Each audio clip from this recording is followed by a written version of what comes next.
السلام علیکم ورحمۃ اللہ۔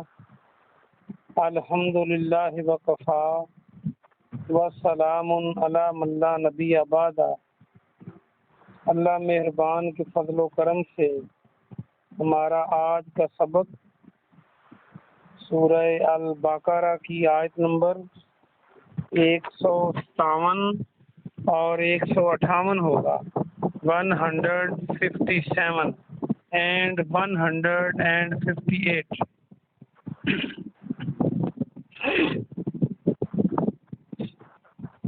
اعوذ باللہ من الشیطان الرجیم، بسم اللہ الرحمن الرحیم۔ اولئک علیہم صلوات من ربہم ورحمہ۔ اولئک وہی لوگ، علیہم ان پر، صلوات عنایات ہیں۔ صلوات کو یاد رکھنے کے لیے صلاۃ و سلام ہم بولتے ہیں، رحمت، مہربانی، عنایت، من ربہم ان کے رب کی طرف سے، ورحمہ اور رحمت،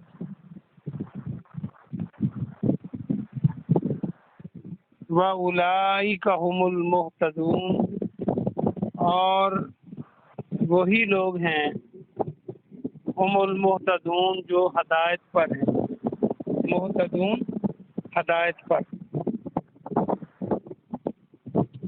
ان الصفا والمروہ، بے شک صفا اور مروہ، صفا پہاڑی کا نام ہے اور مروہ بھی پہاڑی کا نام۔ من شعائر اللہ، اللہ کے شعار میں سے ہے، اللہ کی نشانیوں میں سے ہیں۔ شعار، شعار کا مطلب نشانی، یا اچھا اردو میں ہم شعار بولتے ہیں، شین عین الف رے، شعار۔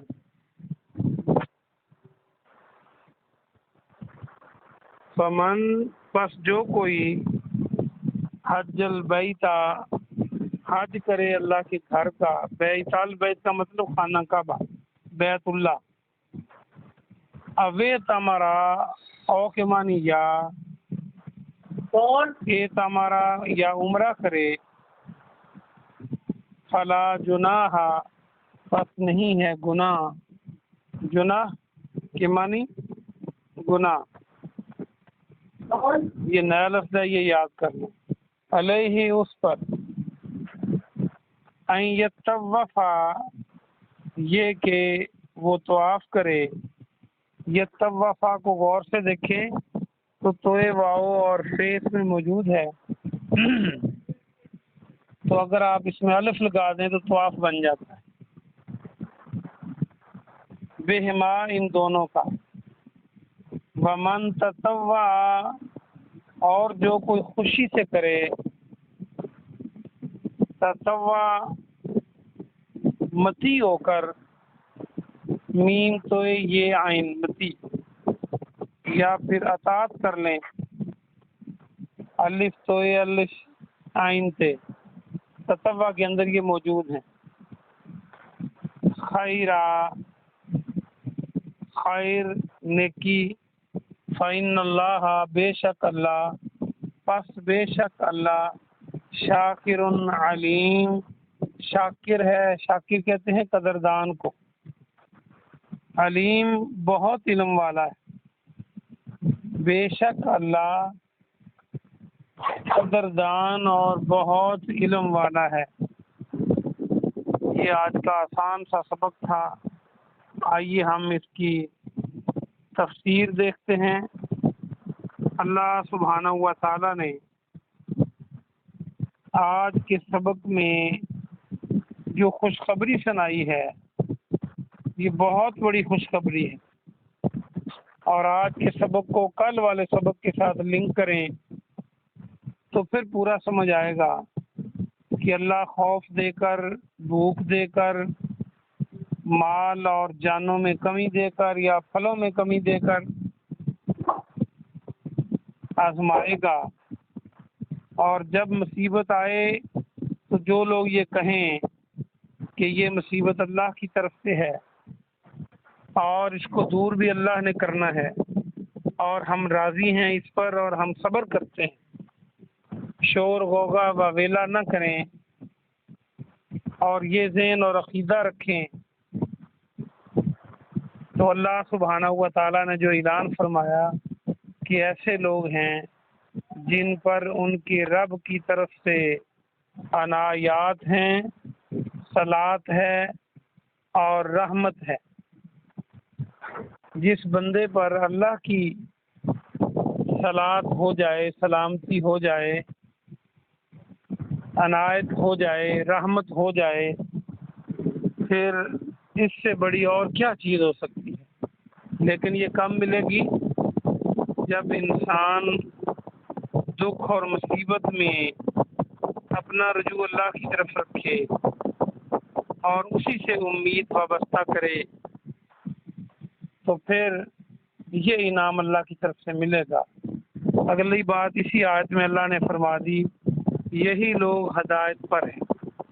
تو ثابت یہ ہوا کہ جو لوگ مصیبت میں گھبرا جاتے ہیں، جو لوگ آزمائشوں میں، مصائب میں یہ سوچتے ہیں کہ یہ دور ہی نہیں ہونی، مایوس ہو جاتے ہیں اور یہ اللہ کی طرف سے نہیں ہے، یہ کسی اور کی طرف سے ہے یا پھر اس کو دور کسی اور نے کرنا ہے، تو وہ لوگ ہدایت یافتہ نہیں ہیں، کیونکہ اللہ نے فرمایا اولئک ھم المہتدون، یہی لوگ ہیں جو ہدایت پر ہیں۔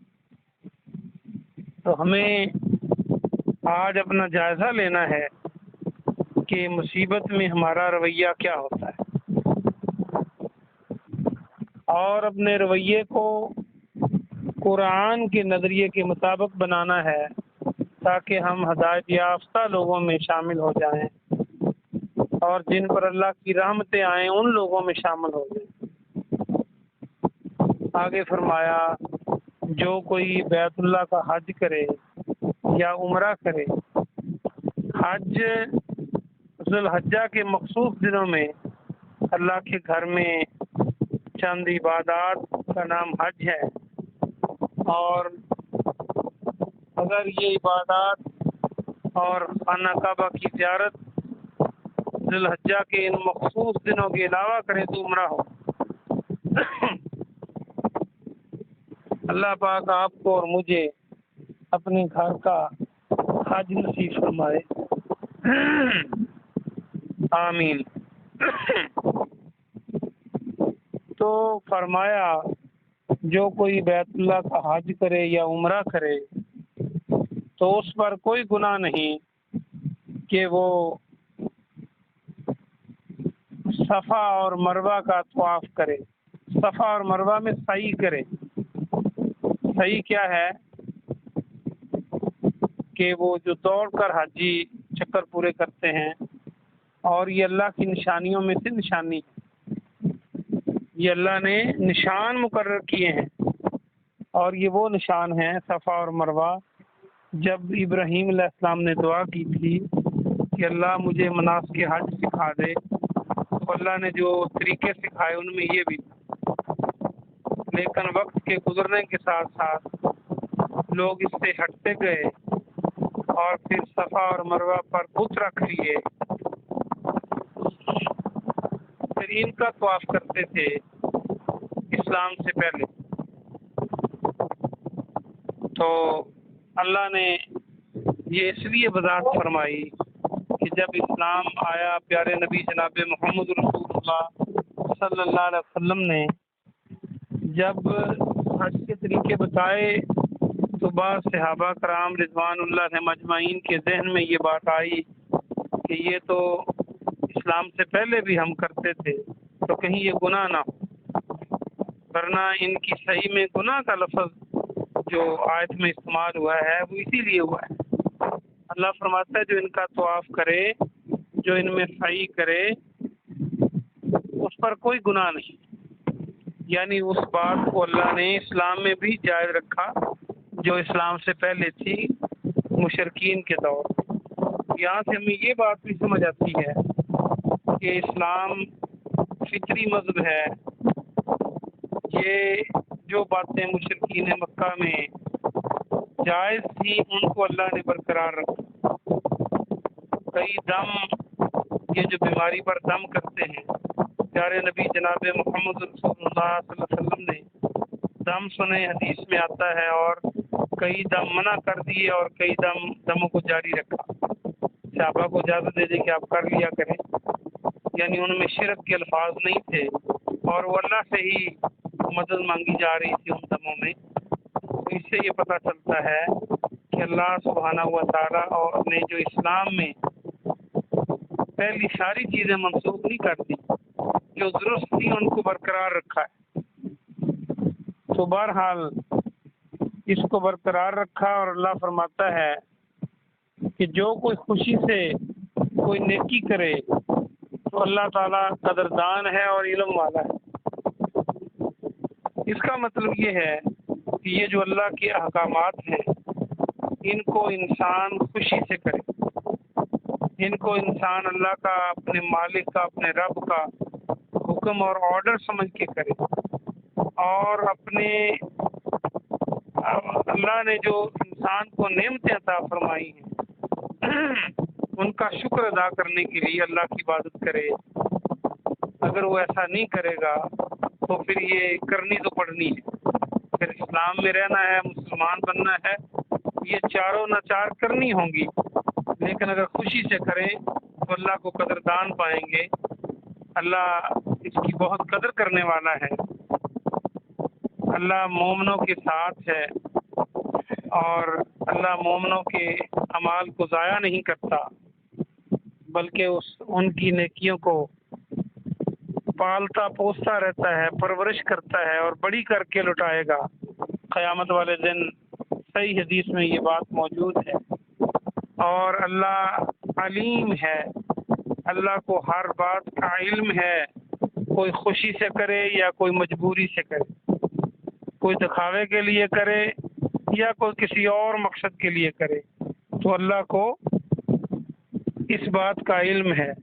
جتنا کسی کا خلوص زیادہ ہوگا اللہ کے ہاں اس کی نیکی کی قدر اتنی ہی زیادہ ہوگی، اور جتنا اس میں خلوص کم ہوگا اللہ کے ہاں وہ کم ہوتی جائے گی، اور حتیٰ کہ اگر وہ ریاکاری پر مبنی ہوگی وہ نیکی تو وہ شرک بن جائے گی، اور اللہ باقاعدہ پوچھے گا کہ تم نے یہ کام میرے لیے کرنا تھا، تم نے لوگوں کو دکھانے کے لیے کر دیا۔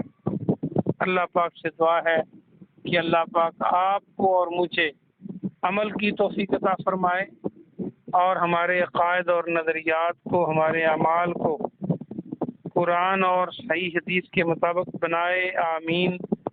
سبحان ربک رب العزت عما یصفون وسلام علی المرسلین والحمد للہ رب العالمین۔ کوئی سوال ہو کسی لائن سے تو آپ کر سکتے ہیں۔